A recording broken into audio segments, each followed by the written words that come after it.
ప్రభు మనల్ని ప్రేమించి 2020 సంవత్సరము చివరి ఆదివారానికి నడిపించినందుకు ఆయనకు వందనములు చెల్లిస్తున్నాము. మనం ఏమై ఉన్నామో అది ప్రభు యొక్క ఉచితమైన కృప. మనకంటే చాలామంది మంచివారు నీతిమంతులు చనిపోయారు, కానీ మనల్ని ఉంచాడు. దేవునికి ఒక ఉద్దేశం ఉంది, దాని కొరకై మనం జీవించాలి. అదే మన ఆశయమై ఉండాలి. ఈ ఉదయకాలము ప్రభు సన్నిధిలో కొంతసేపు గడపటానికి దేవుడు మనకు ఈ సమయం ఇచ్చాడు. మనం ఆరాధన పరిచర్యలో ప్రవేశించక ముందు ప్రార్థన చేసుకుందాం. ప్రార్థన. ప్రేమగల మా తండ్రి, మా నమ్మకమైన దేవ, మా ప్రభు, మా రక్షకుడైన యేసుక్రీస్తు నామంలో మీకు వందనాలు చెల్లిస్తున్నాం తండ్రి. మమ్మల్ని ఎంతో ప్రేమించారు. మేము ఇంకా బలహీనులుగా, భక్తిహీనులుగా, శత్రువులుగా ఉన్నప్పుడే మమ్మల్ని ప్రేమించి మా కొరకు శిలోం రాను మీద ప్రాణం ఇచ్చారు, రక్తం చిందించారు. దూరస్తులైన మమ్మల్ని సమీపస్తులుగా చేశారు. చనిపోయి సమాధి చేయబడి తిరిగి లేచుడు ద్వారా మమ్మల్ని నీతిమంతులుగా తీర్చినందుకు మీకు ఎంతో వందనాలు చెల్లిస్తున్నాము. 2020 ప్రారంభం నుంచి ఇంతవరకు మీరు సహాయం చేశారు. చాలామంది కరోనా వ్యాధి ద్వారా చనిపోయారు.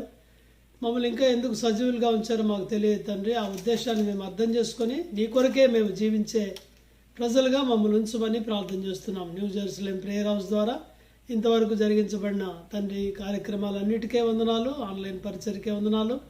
ఈ దినం కూడా తండ్రి మీ సన్నిధికి మేము రాగలిగాము. ఎవరైతే వచ్చారో వారిని బట్టి వందనాలు. ఇంకా రావాల్సిన వారిని కూడా సిద్ధపడి త్వరగా రావడానికి మీరు సహాయపడండి. ఈ కుడికిని మీరు ఆశీర్వదించండి, పాటను ఆశీర్వదించండి, ఆరాధన వాక్యం దీవించండి. ప్రజల ఇళ్లలో కుటుంబాలతో ఆరాధించడానికి మీరు సహాయపడండి. అలాగే చివరి వర్తమానం ద్వారా కూడా మీరు మాతో మాట్లాడండి. మా జీవితాలు సరి చేసుకుంటూ ముందుకు సాగిపోటుకు మీ కృప అనుగ్రహించమని ప్రార్థన చేస్తున్నాం. మమ్మల్ని అనేకులకు ఆశీర్వాదకరంగా ఉంచండి. మీ సన్నిధి మాతో ఉంచండి. నిష్ప్రయోజకమైన దాసుని మీరు సెలవు చాటును మరుగు చేయండి. మీ రక్తంతో మరొకసారి కడిగి పరిశుద్ధపరచండి. మీ పరిశుద్ధాత్మ ద్వారా నాకు కూడా కావలసిన తలంపులు అనుగ్రహించండి. మేము వినువారుగా మాత్రం కాకుండా చేయువారుగా మమ్మల్ని ఉంచండి. సమయమును మా తలంపులను స్వాధీనపరచుకోండి. మా ప్రభు, మా రక్షకుడైన యేసుక్రీస్తు నమ్మకమైన బలమైన నామంలో ప్రార్థించి నమ్మి వేడుచున్నాం తండ్రి. ఆమెన్. ఒక పాట పాడుకుందాం మనం సియోన్ గీతాల్లో నుంచి. యేసుక్రీస్తు ప్రభు ఆయనే, 128వ పాట, 128. యేసుక్రీస్తు ప్రభు ఆయనే, అందరికీ ప్రభు అనే పాట పాడుకుందాం.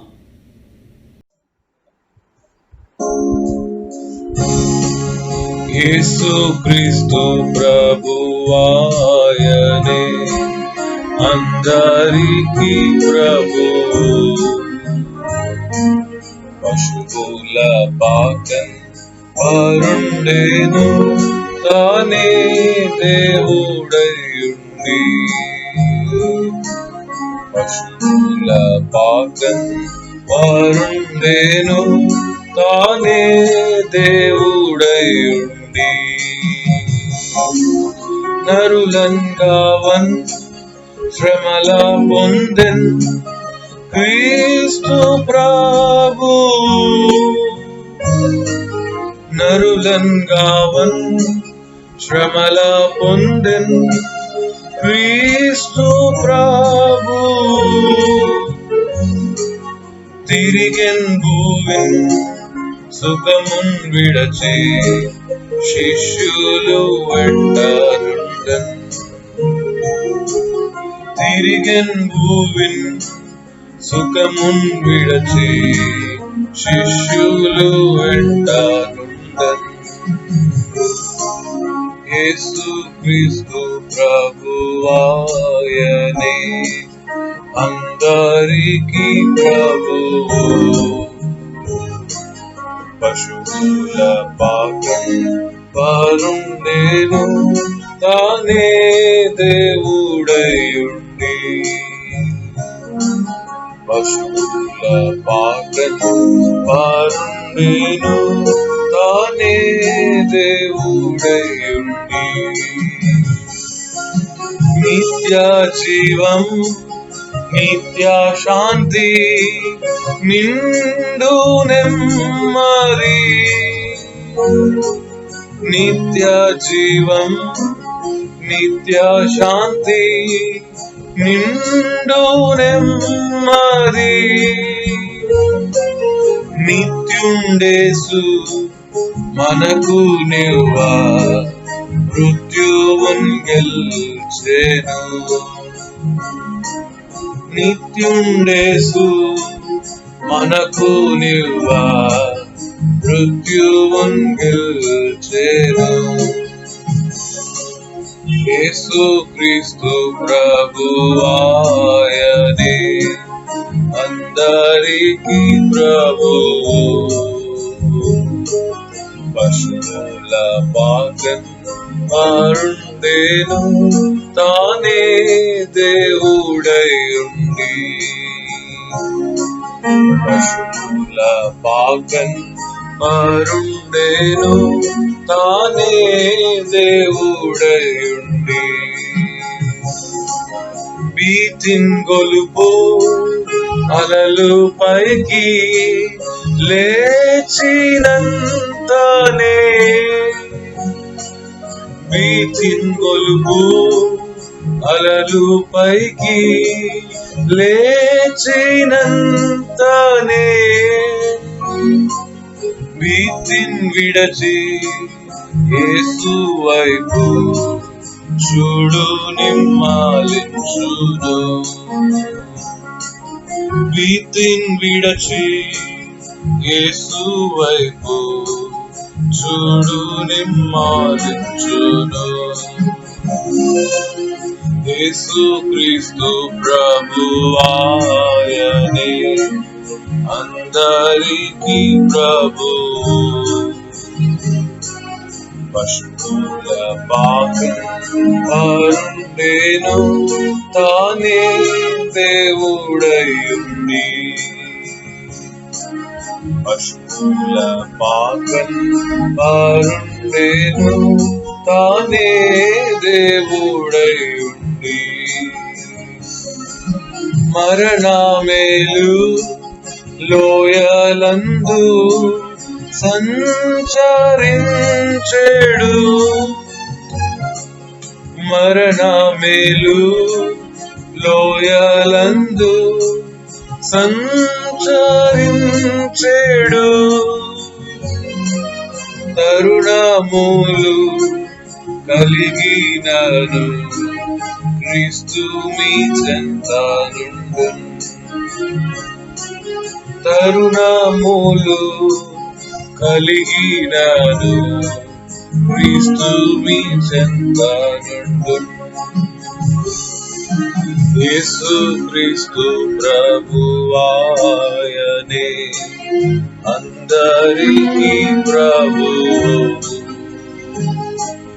పశువుల పాకన్ అరుండెను తానే దేవుడై ఉండి. పశువుల పాకన్ అరుండెను తానే దేవుడై ఉండి.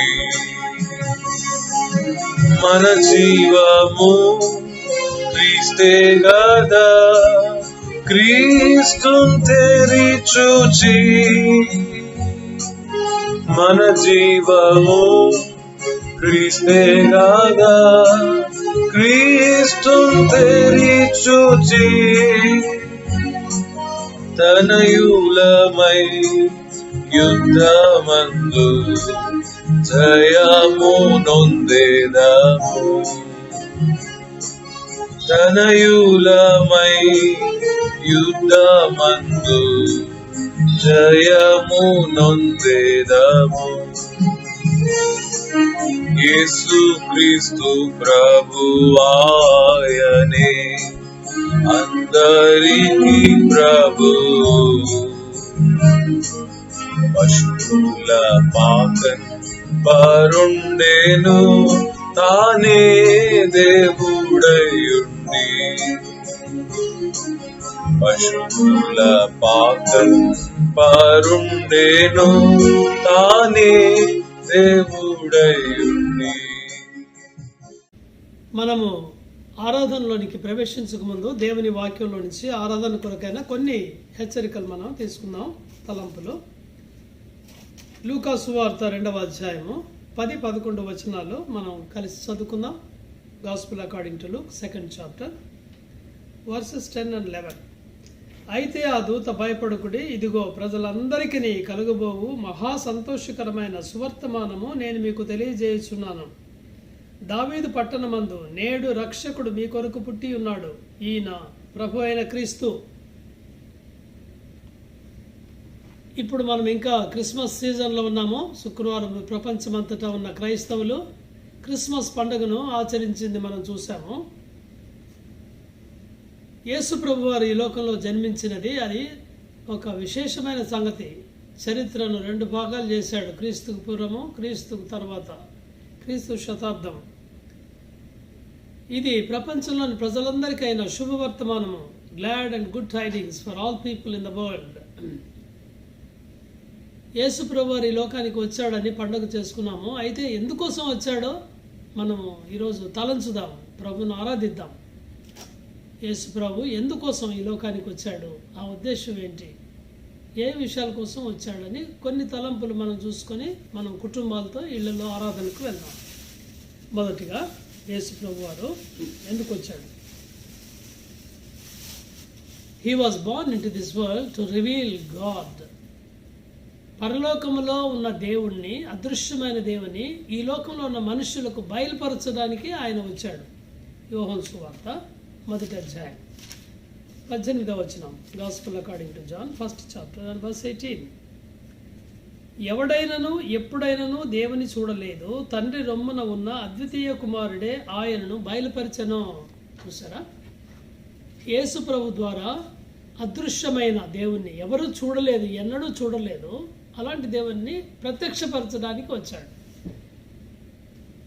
ఆకాశం భూమి సముద్రం చేసిన దేవుడు, సర్వశక్తిమంతుడైన దేవుడు, సర్వంతర్యామైన దేవుడు, సర్వజ్ఞానం కలిగిన దేవుడు, ఆమ్నిపొటెంట్, ఆమ్నిప్రెజెంట్, ఆమ్నిసెంట్ గాడ్. ఆయన మహిమలో నివసించుచున్న దేవుడు. పరిశుద్ధమైన దేవదూతల స్వరూపులు సైతము ఆయన్ను చూడలేక 2 రెక్కలతో మొహమును, 2 రెక్కలతో పాదములు కప్పుకొని 2 రెక్కలతో ఎగురుతూ సైన్యములకు అధిపతి యెహోవా పరిశుద్ధుడు పరిశుద్ధుడని గాన ప్రతిగానాలు చేశారని యెషయా 6వ అధ్యాయంలో చదువుతాము. యెషయాకి ఇవ్వబడిన ఈ చిన్న దర్శనం చూసి ఆయన, అయ్యో నేను నశించితిని, అపవిత్రమైన పెదవులు గలవాళ్ళ పెదవులు కనబాడను, అపవిత్రమైన పెదవులు గల జనముల మధ్యలో నివసించువాడను, నేను నశించితిని అని చెప్పాడు ఆయన. మోషే ఆ మండే పొదను చూడడానికి కూడా భయపడ్డాడు. సీనాయి కొండ మీద ఆయన 40 పగళ్ళు 40 రాత్రులు ఉన్నాడు, కిందికి దిగి వచ్చాడు. ఇశ్రాయేల్ ప్రజలు ఆయన ముఖం మీద మెరిసే మెరుపును, మహిమను చూడలేకపోయారు. ముసుగు వేసుకోవాల్సి వచ్చింది మోషే. యేసుప్రభు ప్రేమించిన శిష్యుడు యోహాను పద్మాసు ద్వీపంలో ఖైదీగా ఉన్నప్పుడు యేసుప్రభు యొక్క దర్శనం, స్వల్ప దర్శనం, glimpse of his glory was revealed. అది చూసి చచ్చిన వారి వలె సాగిలపడ్డాడు. అలాంటి దేవుడు ఏ మనుష్యుడు ఎన్నడూ చూడలేదు, చూసి బ్రతకలేడు. అలాంటి దేవుణ్ణి ప్రత్యక్షపరచడానికి ఈ లోకానికి వచ్చాడు ఆయన.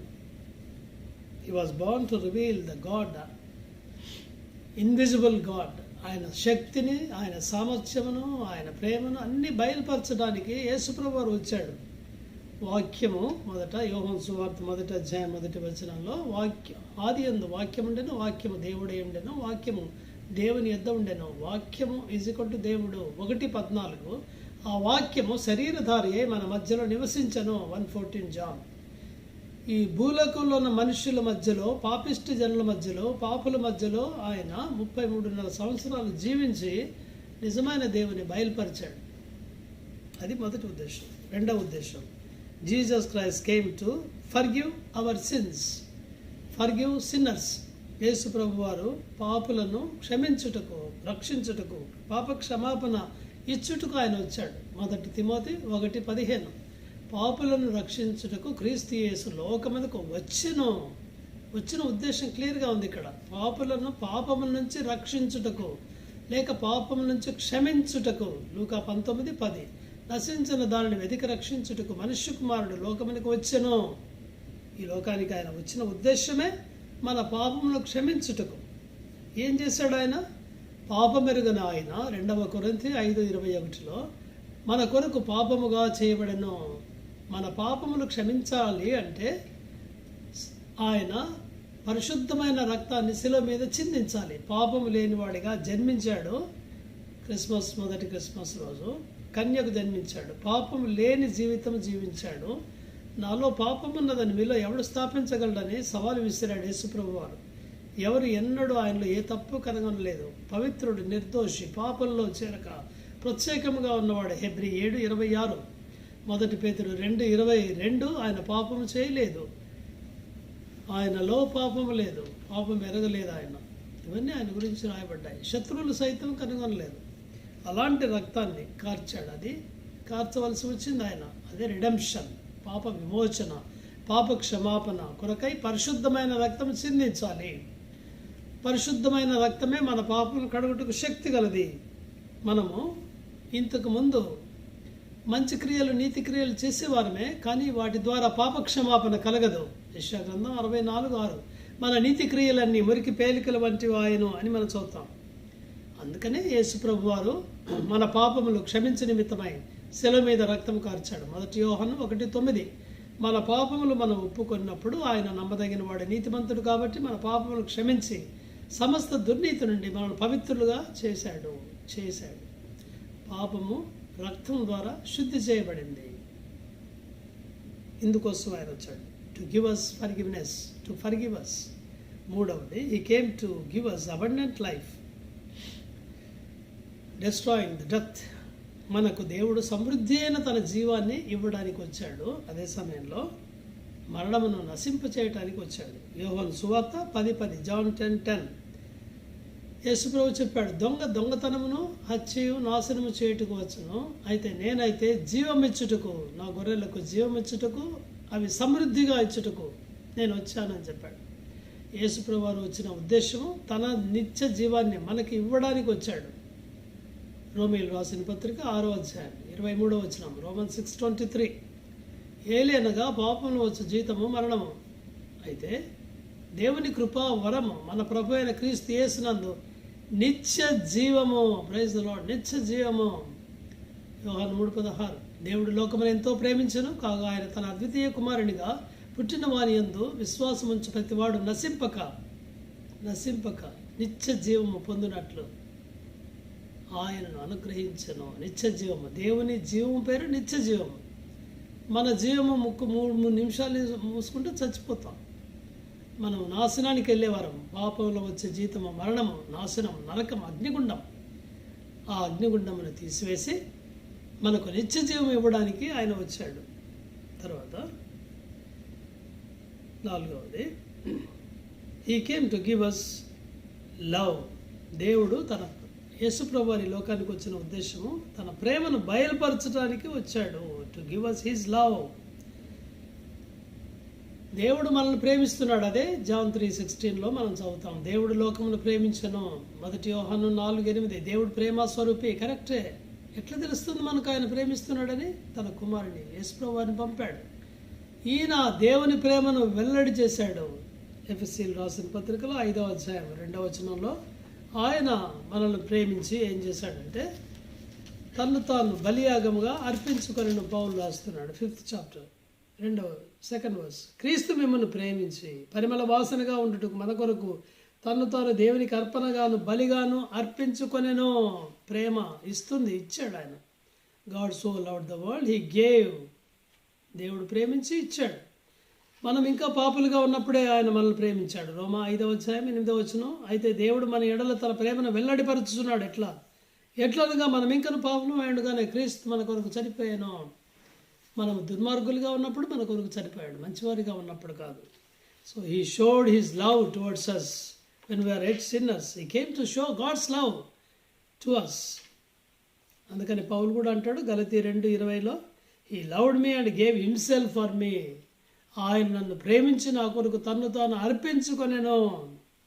Love always gives. He gave himself for us. 5వది, he came to give us light. మనకు వెలుగు ఇవ్వడానికి వచ్చాడు. యోహాను సువార్త 8:12 నేను లోకమునకు వెలుగై ఉన్నాను. I'm the light of the world. నన్ను వెంబడించువాడు చీకటిలో నడవక వెలుగులో నడుస్తాడని ఆయన చెప్పాడు. యేసుప్రభు వారు వెలుగు ఇవ్వడానికి వచ్చాడు. మనము పాపం అనే చీకటిలో, అంధకారంలో మనం ఉంటిమి. 2 కొరింథీ 4:4 ప్రకారము యేసు ప్రభు వారు మన హృదయంలో సువార్త ద్వారా ప్రకాశించాడు. 5వ వచనం, యోహాను సువార్త 1వ అధ్యాయం 5వ వచనంలో, వెలుగు చీకటిలో ప్రకాశించుతున్నది కానీ మొదట వచ్చినప్పుడు చీకటి దాన్ని గ్రహించలేదు. యేసు ప్రభు వెలుగు అనే మాటలు 1వ అధ్యాయంలో 2-3 సార్లు ఉన్నాయి. 9వ వచనం, నిజమైన వెలుగు ఉండెను, అది లోకంలోనికి వచ్చుచు ప్రతి మనుషుని వెలిగించుతున్నది. మనల్ని వెలిగించాడు ఆయన. వెలుగు యేసు ప్రభు వారు. చీకట్లో మనం ఉంటుంది, అంధకారంలో. యేసు ప్రభు సువార్త ప్రకాశము మన హృదయంలో ప్రకాశించినప్పుడు దాన్ని అంగీకరించాము. యేసు ప్రభు వారు మనకు వెలుగయ్యాడు. చీకటి పారిపోయింది, చీకటి పరారు. యేసు ప్రభు వారు వెలుగుగా ఉండడానికి వచ్చాడు ఆయన. అంతేనా? 6వది, he came to give us peace. ఆయన మనకు సమాధానం ఇవ్వడానికి వచ్చాడు. పాపం వల్ల మన జీవితంలో శాంతి లేదు, సమాధానం లేదు, దుష్టులకు నెమ్మది ఉండదని దేవుడు సెలవిస్తున్నాడు దేవుని వాక్యంలో. శాంతి మార్గము ఎరగని వారిగా మనం ఉంచిమే. యేసు ప్రభు వారు ఎందుకు వచ్చాడంటే మన అశాంతిని తీసివేసి శాంతి ఇవ్వడానికే వచ్చాడు. యోహాను సువార్త 14వ అధ్యాయం 27వ వచనంలో, శాంతి మీకు ఇచ్చి వెళ్ళుచున్నాను, లోకమిచ్చినట్టుగా కాదు, నా శాంతిని మీకు ఇచ్చి వెళ్ళుచున్నాను. He came to give peace. Yesu ప్రభు వారు ఈ లోకంలో పుట్టినప్పుడు పరలోకం నుంచి దేవదూతలు వచ్చి పాడిన పాటలో, స్తుతిలో, ఆయనకిష్టమైన మనుషులకు భూమి మీద సమాధానము కలుగునుగాక. సమాధానం. జకరియా ఆరాధనలో కూడా సమాధాన మార్గంలోనికి నడిపించినట్లు, సమాధాన మార్గము, సమాధానము. యేసు ప్రభు వారు సమాధానకర్త. ఆయన పేరే అది, prince of peace. He gave us peace. మరణము, నరకము, అగ్నిగుండము, మంటలు, ఆకలి ఇవన్నీ లేవు ఇప్పుడు. కేకలన్నీ పోయినాయి. శాంతి, సమాధానం. శ్రమలు వచ్చినా ప్రార్థన చేస్తే సమస్త జ్ఞానానికి మించిన దేవుని సమాధానం మన హృదయంలో ఉంది. ఫిలిప్పీయులకు రాసిన పత్రిక 4వ అధ్యాయం 6-7 వచనాలు. He came into this world to give us peace. 7th, he came to give us joy. మనకు సంతోషం ఇవ్వడానికి, ఆనందం ఇవ్వడానికి వచ్చాడు. యేసు అన్నాడు శిష్యులతో, యోహాను సువార్త 15వ అధ్యాయంలో 11వ వచనంలో, నేను మీకు సంతోషం ఇవ్వడానికి వచ్చాను చెప్తున్నాడు. 15వ అధ్యాయం 15th chapter John 11th verse, మీ యందు నా సంతోషం ఉండవలనని, మీ సంతోషం పరిపూర్ణం కావాలని ఈ సంగతులు మీతో చెప్పుచున్నాను. సంతోషం ఇవ్వడానికి వచ్చాడు ఆయన. నిజమైన ఆనందం. ఈ లోకం నిజమైన ఆనందం మనకి ఇవ్వలేదు, తాత్కాలికమైంది అది. యేసు ప్రభువు వారు ఎల్లప్పుడూ ఉండే సంతోషం, చెప్పనసఖ్యము, మహిమాయుక్తమైన సంతోషం మన హృదయంలో దేవుడు ఇవ్వడానికి వచ్చాడు. Joy, eternal Joy. ఇది ఎల్లప్పుడూ ఉండే జాయ్ ప్రభు మనకి ఇవ్వడానికి వచ్చాడు. మన పాపాలు క్షమించబడ్డాయి కాబట్టి మనకి సంతోషం దొరికింది, లేకుంటే దుఃఖంతో ఉండేవారమే. పరిస్థితులు ఎలా ఉన్నప్పటికీ మన హృదయంలో ఆయన ఆనందం ఉంచాడు. హబక్కూకు అంటాడు కదా 3వ అధ్యాయంలో 17, 18, 19 వచనాల్లో, ఏమున్నా ఏం లేకపోయినా, అంజురపు చెట్లు అవి ఫలించకపోయినా, ద్రాక్ష చెట్లు కూడా ఫలించకపోయినా, పొలంలో పంట లేకపోయినా, సాలలో పశువులు లేకపోయినా, ఆయన అన్నీ లేవు అని చెప్తున్నాడు. అయితే ఏమంటాడంటే 3వ అధ్యాయం మంచి మాటలేవి, నేను యెహోవా యందు ఆనందించదను, నా రక్షణకర్త అయిన నా దేవుని యందు నేను సంతోషించదను, ఎందుకంటే ఆయన నాకు బలము. Praise the Lord. మనకు కూడా అలాగే చాలాసార్లు 2020లో మనకు చాలా కష్టాలు ఎదుర్కొన్నాము. చాలామంది మన ప్రియులను కూడా పోగొట్టుకుని ఉండవచ్చు. చాలామంది బాధలు అనుభవించారు. ఉద్యోగాలు పోయినాయి కొంతమందికి. తినడానికి కూడా కొన్నిసార్లు తిండి లేకపోవచ్చు. ఈ హబక్కూకు 3వ అధ్యాయంలో చెప్పిన భాగము కరెక్ట్గా సరిపోయింది. ఇప్పుడు ఏవి లేవు. కానీ దేవుడు తన సంతోషాన్ని మనకు హృదయంలో ఉంచాడు. రక్షణ, ఆనందము. 7 విషయాలు నేను చెప్పాను. Glad tidings, good tidings for all people. లోకంలో ఉన్న మనుషులందరి కొరకైనా ఇది సంతోషకరమైన సువర్తమానం. అందుకొరకు రక్షకుడు మీ కొరకు పుట్టి ఉన్నాడు. ప్రజలందరికీ, లోకంలో ఉన్న వారందరికీ మహా సంతోషకరమైన సువర్తమానం ఇది. ఈ సంగతులు మనం తెలుసుకున్నాము. ప్రభుని ఆరాధిద్దాం. ప్రభువా, దయచేసి మీరు ఈ లోకానికి వచ్చిన ఈ ఉద్దేశాలు అన్నిటికీ వందనాలు. నేను నిన్ను స్తుతిస్తూ ఆరాధిస్తున్నాను ప్రభువా అని మనం ప్రభును ఆరాధిద్దాం. ఆరాధనలోకి వెళ్దాం. ఇప్పుడు మీరు కొంచెం అది పాస్ చేసుకొని మీరు కుటుంబంలో రక్షణ పొందిన వారందరూ ఈ విషయాల కొరకై ప్రభును స్తుతించండి. తర్వాత మళ్ళీ దేవుని వాక్యం విందాం.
ప్రభు బలలో మనం భాగం తీసుకునక ముందు దేవుని వాక్యం నుండి కొంత భాగాన్ని చదువుకుందాం.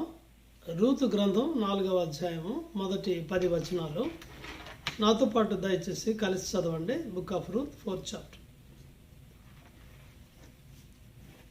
verses 1 to 10.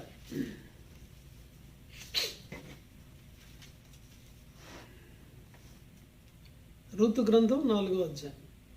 బోయజు పురద్వారం వద్దకు పోయి అక్కడ కూర్చుండగా బోయజు చెప్పిన బంధువుడు ఆ త్రోవను పోవుచుండెను గనుక బోయజు పోయి ఈ తట్టు తిరిగి ఇక్కడ కూర్చుండమని అతని పిలువగా అతడు వచ్చి కూర్చుండెను.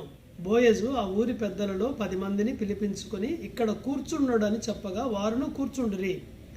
అతడు మోయాబు దేశము నుండి తిరిగి వచ్చిన నయోమి మన సహోదరుడైన ఎలీమెలెకునకు కలిగిన భూభాగమును అమ్మివేయుచున్నది కనుక నీవు చెవులారా వినున్నట్లు నేను ఒక సంగతి తెలియజేయవలనని ఉన్నాను.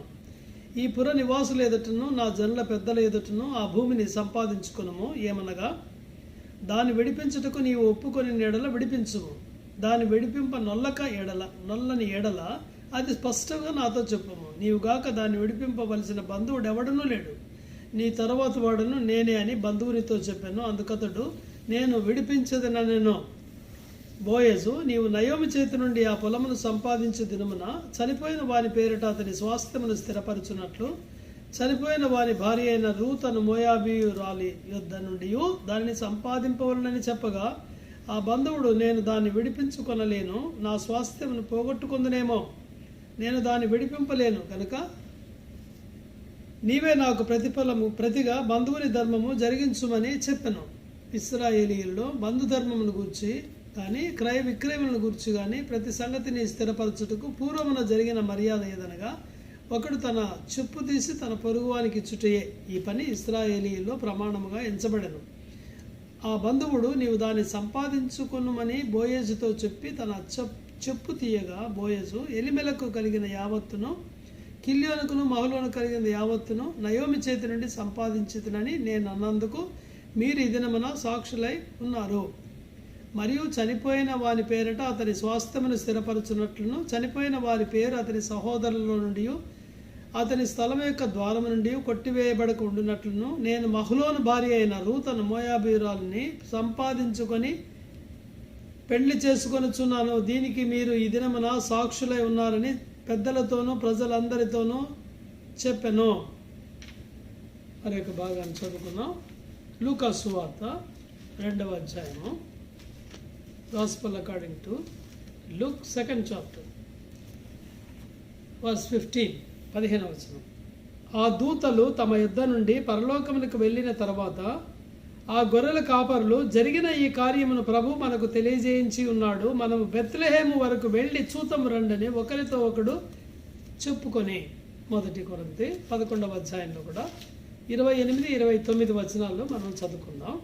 1 Corinthians 11th chapter verses 28 and 29 నాతో పాటు చదవండి.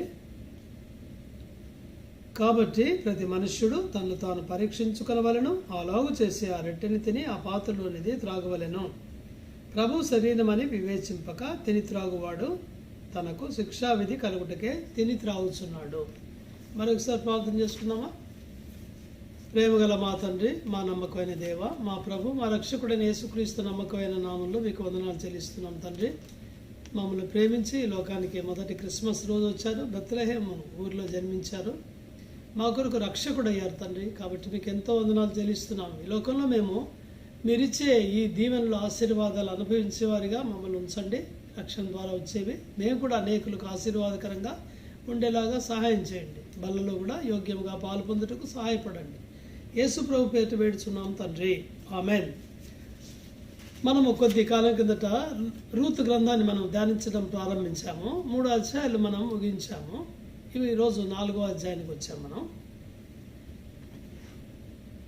రూతు 1వ అధ్యాయంలో అది ఫ్యూనరల్స్తో స్టార్ట్ అయ్యేది మనం చూస్తాము. అంతా కూడా మరణాలు, సమాధులు, ఫ్యూనరల్స్. 2వ అధ్యాయానికి వచ్చేటప్పటికి ఆమె బోయజ్ ఫీల్డ్లోనికి, పొలంలోనికి వచ్చింది రూతు పరిగె వేరుకోవడానికి. తర్వాత 3వ అధ్యాయంలో బోయజ్ ఫీట్ దగ్గరికి, పాదముల దగ్గరికి వచ్చిన రూతును మనం చూస్తాం.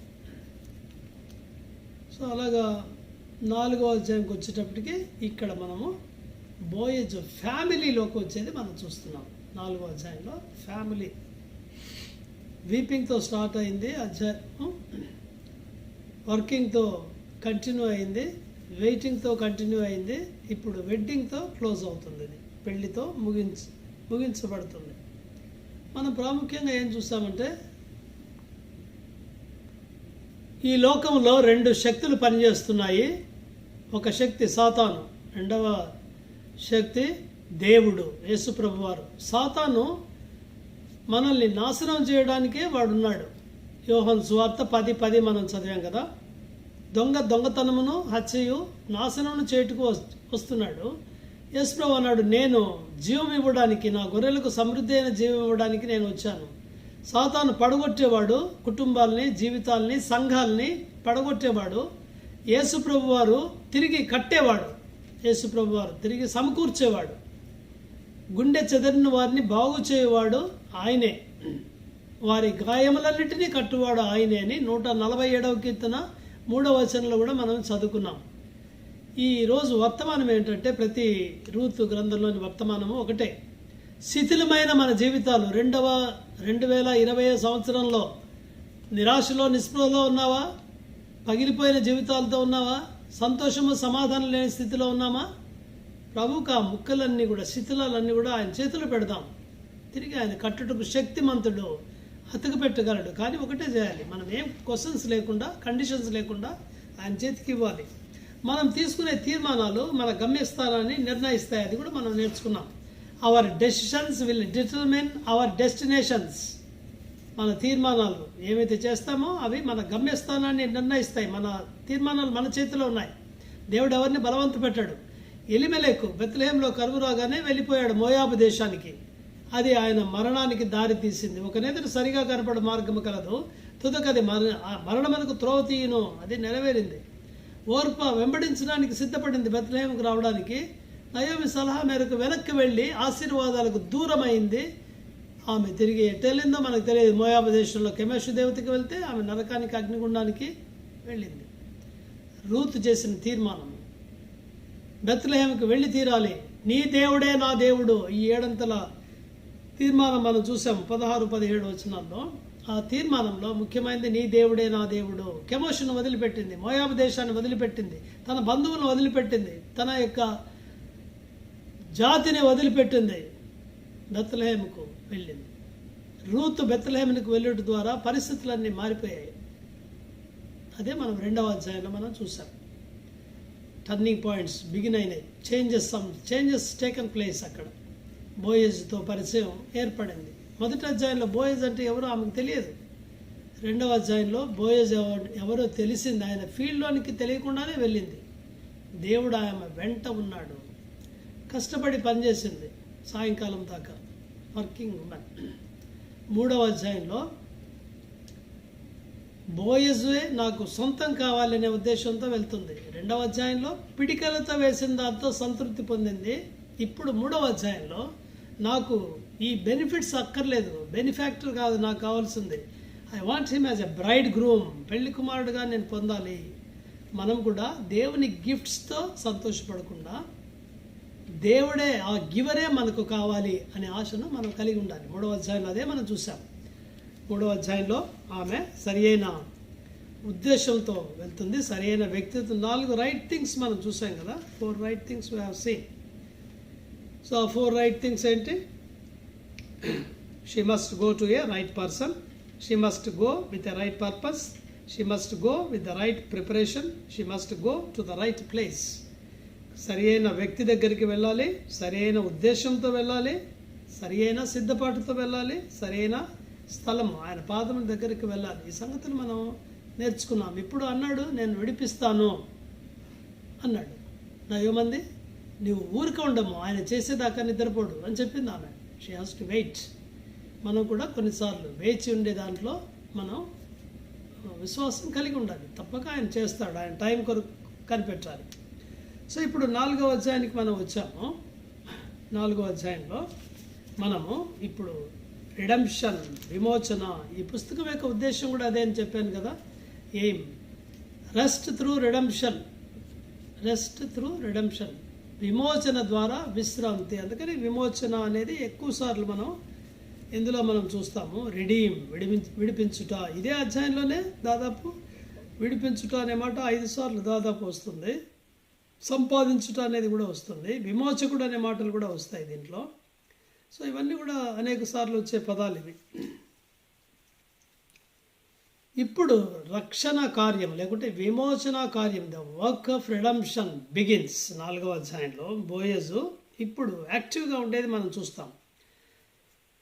నేను బెత్లెహేం గురించి చదివించాను కదా, 2వ అధ్యాయం 15వ వచనం, లూకా సువార్త 2:15. నాకు ఈ కథ చదువుతుంటే నాకు బెత్లెహేం గుర్తొచ్చింది. యేసు ప్రభువారు పుట్టిన ప్లేసు బెత్లెహేము. ఇప్పుడు మిమ్మల్ని మళ్ళీ బెత్లెహేంకి తీసుకెళ్తున్నాను నేను. గొర్రెల కాపర్లు అన్నారు, దేవుని యొక్క దూతలు చెప్పిన వర్తమానం విని రక్షకుడు మీ కొరకు పుట్టి ఉన్నాడు. ఇదే ఆనవాలు చెప్పారు వారు దేవదూతలు బెత్లెహేంలో. యేసు ప్రభు బెత్లెహేమునందు జన్మించాడు. గొర్రెల కాపరులు ఈ మాటలు విన్నాక, let us go to Bethlehem and see, మనము వెళ్ళి చూద్దాం రండి అని ఒకరితో ఒకరు చెప్పుకొని వెళ్ళారు, చూశారు, సంతోషించారు, ప్రచురించారు కదా. గొర్రెల కాపరులు సామాన్యమైన విశ్వాసం కలిగిన వారు, బీదవారు, వారు ఎక్కువ చదువుకొని వారు అయినప్పటికీ దేవుని వాక్యం విన్నప్పుడు వారు విశ్వసించారు, విన్నారు, విశ్వసించారు, వెళ్ళారు, చూశారు, ఆనందించారు, ఇతరులకు చెప్పారు. ఇదే క్రిస్మస్ వర్తమానం. రూతు స్టోరీ, రూతు కథ క్రిస్మస్ వర్తమానాన్ని మనకు జ్ఞాపకం చేస్తుంది. Story of Ruth is a beautiful Christmas story. This book is a love story which culminates in the birth of a baby in Bethlehem. ఇది కూడా ఒక అందమైన ప్రేమ కథ, రూతు గ్రంథం. ఇది బెత్లెహేంలో ఒక చిన్న బాబు జన్మించడం ద్వారా ముగించబడుతుంది. దేవుని యొక్క ప్రేమ కథ కూడా ఇది. యోహాను సువార్త 3వ అధ్యాయం 16వ వచనం మనందరికీ తెలిసిన వాక్యమే కదా ఇదే. దేవుడు లోకమును ఎంతో ప్రేమించెను, ప్రేమ కథ ఇది. ఏం చేశాడు? తనకొక్కడైన కుమారుని లోకానికి పంపించాడు. విశ్వాసముంచువారు నశించకుండా నిత్య జీవం పొందినట్లు ఆయన అనుగ్రహించాడు. ఇది దేవుని ప్రేమ కథ. ఎవరిని ప్రేమిస్తున్నాడు? నాశనానికి వెళుతున్న మనల్ని, పాపులైన మనల్ని ఆయన ప్రేమిస్తున్నాడు. మన కొరకు ఈ లోకానికి వచ్చాడు. మోయాబీరాలైన రూతును బోయజు ప్రేమిస్తున్నాడు. ఆమెను వివాహం చేసుకోవాలని నిశ్చయించుకున్నాడు. ఇది ఆయన ప్రేమను చూపిస్తుంది. దానికి ఈ వివాహానికి అర్హత ఉందంటారు ఆమెకి. ఇశ్రాయేలు యొక్క జనాంగంలో 10వ తరం వరకు ప్రవేశించడానికి, ఎంటర్ అవ్వడానికి వీల్లేదు. మోయాబు సంతానం అక్రమ సంతానం, శాపగ్రస్తమైన సంతానం, అందులో నుంచి వచ్చింది ఆమె. అయితే కూడా దేవుడు ఆమెను ప్రేమిస్తున్నాడు. రూత్ అనే గ్రంథాన్ని నేను ఇంకొక పేరు కూడా పెట్టచ్చు దానికని చెప్పాను, గుర్తుందా మీకు? బుక్ ఆఫ్ రూత్ని బుక్ ఆఫ్ గ్రేస్ అని పిలవచ్చు. బుక్ ఆఫ్ గ్రేస్, కృపా పుస్తకం. మన పట్ల కూడా దేవుడు అదే కృపను చూపిస్తున్నాడు. మనం దానికి యోగ్యులము కాదు. కృపా గ్రేస్ అంటే ఏంటి? మనము యోగ్యులము కాదు, కానీ దేవుడు ఇస్తున్నాడు ఆ యోగ్యత. We are not worthy to that, but he is giving that privilege. మనం యోగ్యులము కాని దానికి యోగ్యులుగా ఎంచడమే కృప, గ్రేస్. కృపను, మన దేవుని కృపను చూస్తాం. సో ఇప్పుడు అరేంజ్మెంట్స్ 4వ అధ్యాయంలో కథ మనందరికీ బాగా పరిచయమైన కథనే. ఇప్పుడు బోయజ్ యాక్టివ్గా ఉండే చూస్తాం. గేట్ దగ్గరికి వెళ్ళాడు, అందరినీ సమకూర్చాడు, 10 మంది పెద్దల్ని పెట్టాడు. సో ఇదంతా కూడా నెక్స్ట్ డే మార్నింగే జరిగింది. రాత్రి తెల్లవారుజామున ఈమెను పంపించాడు రూత్ని. ఇంకా ఆయన రెస్ట్ తీసుకోవట్లేదు, ఇక వెంటనే ఆ కార్యక్రమాన్ని చేయటం మొదలుపెట్టాడు. సో మరి 10 మంది పెద్దలను తీసుకొచ్చి కూర్చోబెట్టాడు. తర్వాత ఆ వ్యక్తి అయితే ఒక సంగతి ఉంది, ఒక ట్విస్ట్ ఉంది ఇందులో. ఈయన కంటే దగ్గర బంధువు ఒక ఆయన ఉన్నాడు, కాబట్టి ఆయన తీసుకుంటే బోయస్ తీసుకోలేడు రూత్ని. కాబట్టి ఆయన పర్మిషన్ లేకుంటే ఆయన వద్దని చెప్పినప్పుడే ఈయన తీసుకోగలడు. సో ఇవన్నీ కూడా ఉన్నాయి. ప్రైవేట్ అరేంజ్మెంట్స్ చేశాడు అనమాట ఇవన్నీ కూడా.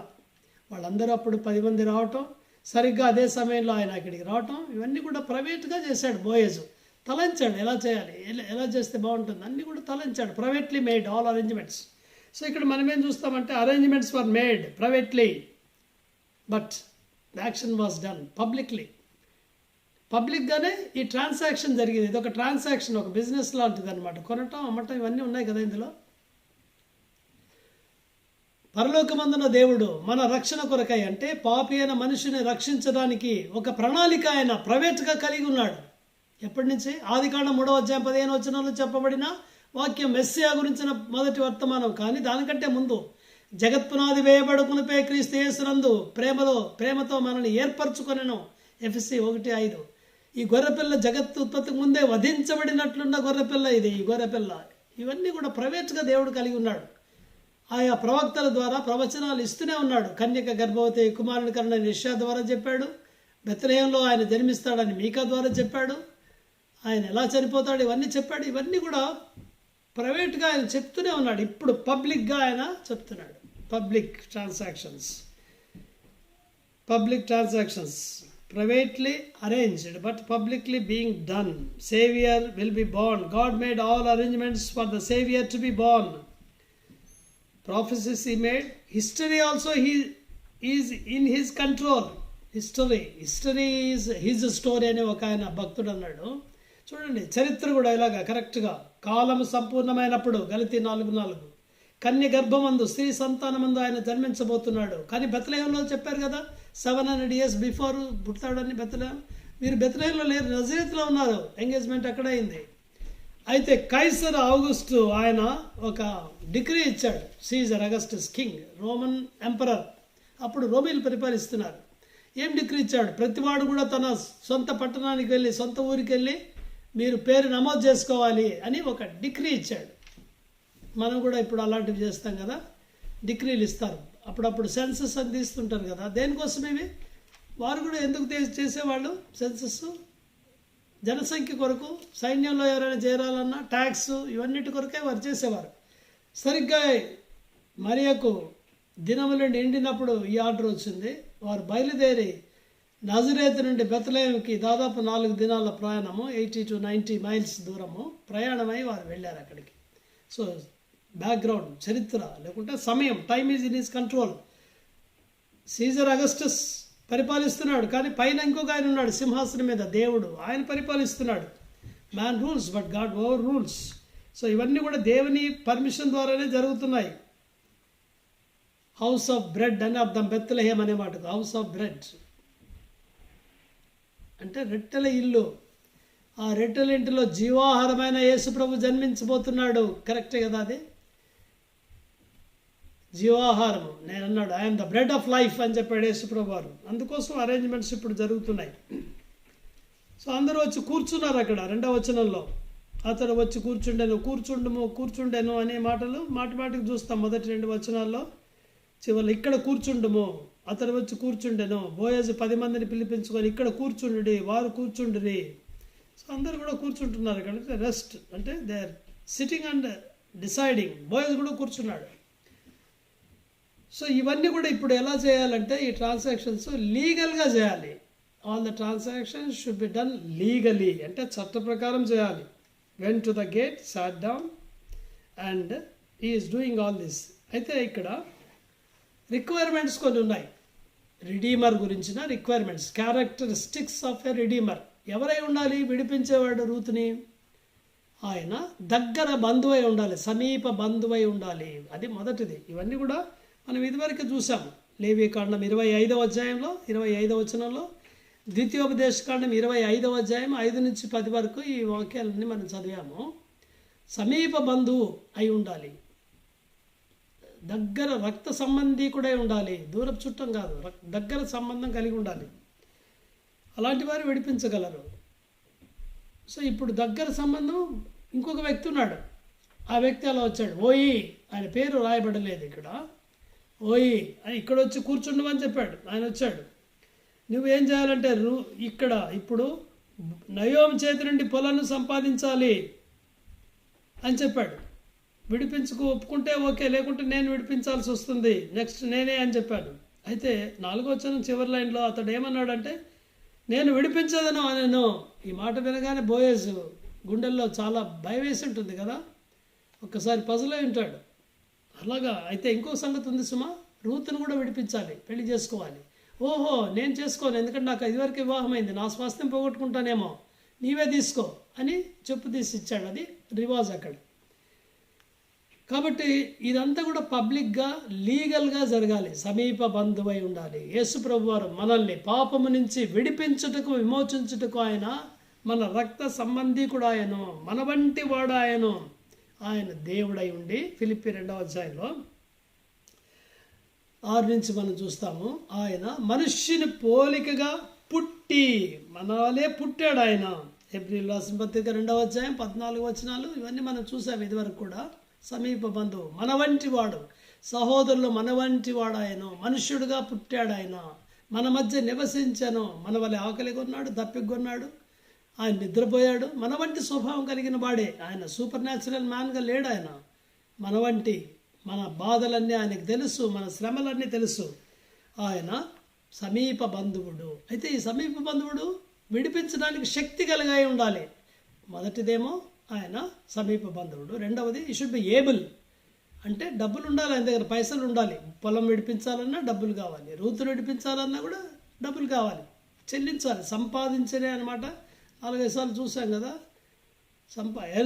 సంపాదించాడు అంటే పైసలు పెట్టి కొనటం అన్నమాట. రిడెంప్షన్ అంటేనే paying a price, then purchasing it, not free. ఊరికి తీసుకోవడం ట్రాన్స్ఫర్ కాదు, గిఫ్ట్ డీడ్ కాదు ఇది. కాబట్టి మరి ఈ సమీప బంధువు విడిపించడానికి శక్తి ఉంది ఆయనకి, కానీ విడిపించడానికి ఇష్టం లేదు. అది 3వ పాయింట్. అది you should be able and willing. Yesu Prabhu able అంటే శక్తి గలవాడు. మన పాపము నుంచి మనల్ని విడిపించాలి అంటే రక్తము చిందించబడాలి. అది దేవుని యొక్క నియమం, అదే విలువ, వాల్యూ, క్రైమ్ అదే. రక్తం చిందించబడకుండా పాప క్షమాపణ కలగదు. హెబ్రీ 9:22. ఆ రక్తము పరిశుద్ధమైనదిగా ఉండాలి. యేసు ప్రభువు ఈ లోకానికి వచ్చినప్పుడు పరిశుద్ధంగా పుట్టాడు, పరిశుద్ధంగా జీవించాడు. ఆయనలో పాపం లేదు, చేయలేదు, పాపం ఎరగలేదు ఆయన. 1 పేతురు 1:18-19 వచనాల్లో నిర్దోషమైన గొర్రెపిల్ల వంటి క్రీస్తు రక్తం ద్వారా మీరు విమోచింపబడతారని మీరు ఎరుగుదురు కదా. పేతురు అంటున్నాడు, ఆయన చెల్లించాడు. పరిశుద్ధమైన రక్తము, విలువగల రక్తం. ఆ రక్తంతో మనల్ని కొనుక్కున్నాడు ఆయన, ఫ్రీగా కాదు. ఈజ్ ఏబుల్, శక్తి గలవాడు, మనల్ని రక్షించుటకు శక్తి గలవాడు. మూడవది షుడ్ బి విల్లింగ్. ఈ వ్యక్తి, మొదటి వ్యక్తి, he is not willing, he is near kinsman, అదొకటి. హీఈస్ ఏబుల్, రెండవది. మూడవది బట్ హీఈస్ నాట్ విల్లింగ్. అందుకని బాయ్స్కి అవకాశం దొరికింది. Now he is willing. చూడండి, ఆ మొదటి వ్యక్తి ఎవరిని గుర్తు చేస్తున్నాడంటే నాకు ధర్మశాస్త్రము మనకి ఇవ్వబడింది పాటించడానికి. దాని ద్వారా పాపక్షమాపణ కలగలేకపోయింది. మనకు చేస్తున్నాము ధర్మకార్యాలు, పుణ్యకార్యాలు. అయితే బైబిల్లో ఎందుకు ఇవ్వబడింది ధర్మశాస్త్రము పౌలు డిస్కస్ చేస్తాడు. ధర్మశాస్త్రం వలన మనకు పాపమనగా ఎట్టిదో బయలుపరచబడింది అని చెప్తాడు. చేయలేం మనం. ధర్మశాస్త్ర సంబంధమైన క్రియల ద్వారా ఎవడనూ నీతిమంతుడుగా తీర్చబడజాలడు. రోమా 3:20, రోమన్స్ 3:20. కాబట్టి మనం నీతిమంతులుగా తీర్చబడలేం. ధర్మశాస్త్రం సమీప బంధువు అయినప్పటికీ మనల్ని విడిపించుటకు శక్తి లేనిది. అయితే యేసు ప్రభు వారు ఆయన విడిపించుటకు శక్తి గలవాడు. అంతేకాకుండా హీఈస్ విల్లింగ్, ఇష్టపూర్వకంగా ఆయన చనిపోయాడు మన కొరకు. యేసు ప్రభు చెప్పాడు, నేను నా ప్రాణాలని నేను పెడుతున్నాను, ఇష్టపూర్వకంగా పెడుతున్నాను. మళ్ళీ పెట్టడానికి అధికారం ఉంది, నాకు తీసుకోవడానికి కూడా అధికారం ఉంది అని చెప్పాడు ఆయన. ఆయన ఎవరు బలవంతంగా వేసినట్టు మనం చదువుతాంగా అనుకుంటారు, కానీ కాదు, బలవంతంగా కాదు. 10:18 జాన్ 10:18. ఎవడు నా ప్రాణం తీసుకొనడు, నా అంతట నేనే దాన్ని పెట్టుచున్నాను. దాన్ని పెట్టుటకు నాకు అధికారం కలదు, తిరిగి తీసుకుంటకు నాకు అధికారం కలదు. చూసారు ఎలా చెప్తున్నాడు. సైనికులు వెతకడానికి వచ్చారు, పట్టుకోవడానికి. ఎవరిని వెతుకుతున్నారయ్యా? వారన్నా నజరుడైన యేసును. యేసు ప్రభు అంటాడు 18:5 జాన్ 18:5, నేనే ఆయన్ను. చూసారా, ఆయనే చెప్తున్నాడు, నేను ఆయన బంధించండి ఇష్టపూర్వకంగా. యేసు ప్రభు వారు మన కొరకు సమీప బంధువు, మనల్ని విడిపించుటకు శక్తి గలవాడు, ఇష్టపూర్వకముగా మనల్ని విడిపించుటకు శక్తి గలవాడు. He became a redeemer, legally done everything, publicly done. అన్నీ కూడా పబ్లిక్గా, బహిరంగంగా జరిగించబడ్డాయి. ఇప్పుడు అదంతా అయిన తర్వాత అంటాడు, ఇప్పుడు నేను పెళ్లి చేసుకొనిచున్నాను, మీరు సాక్షులు. 10వ వచనంలో మనం చదివాం కదా, ఇందుకు మీరు సాక్షులు. నేను రూతను మోయాబీరాల్ని సంపాదించుకొని పెళ్లి చేసుకొనిచున్నాను. He declared, he finished the transaction. Yesu ప్రభు శిలువ మీద రక్తం కార్చాడు, చనిపోయే ముందు అన్నాడు, ఇదిగో సమాప్తమాయను. ఏం సమాప్తమాయను? మనల్ని రక్షించుట అనే బృహత్ కార్యము, పెద్ద ప్రణాళిక కంప్లీట్ అయిపోయింది. ఇది మొదటి భాగంలో మనం చూస్తాం. All things are done correctly, legally, publicly. ఈ డిక్లేర్డ్ దట్. ఇప్పుడు ఆమె నేను చేసుకున్నాను, పెళ్లి కుమార్తె అయింది. చూడండి రూత్. ఇది మొదటి భాగం ఎలా సంపాదించుకున్నాడు చూసాం. ఇప్పుడు రూత్ పొందిన ఆశీర్వాదాలు మనం కొన్ని చూస్తాం. రూత్ ఈ రక్షణ విమోచన కార్యము ద్వారా, రిడీమింగ్ వర్క్ ద్వారా రూతు పొందిన ఆశీర్వాదాలు, మనకి ఈ ఆశీర్వాదాలు కూడా దేవుడు ఇస్తున్నాడు రక్షణ తర్వాత. The consequences of redemption. మొదటిది, Ruth has gone from loneliness to love of Boaz. ముందు రూతు ఒంటరిగా ఉంది. మోయాబు దేశంలో నుంచి వచ్చిన అమ్మాయి బెత్లెహేమ్కి వచ్చింది. వారి భాష తెలియదు, వారి నాగరికత తెలియదు, వారి మర్యాదలు తెలియదు.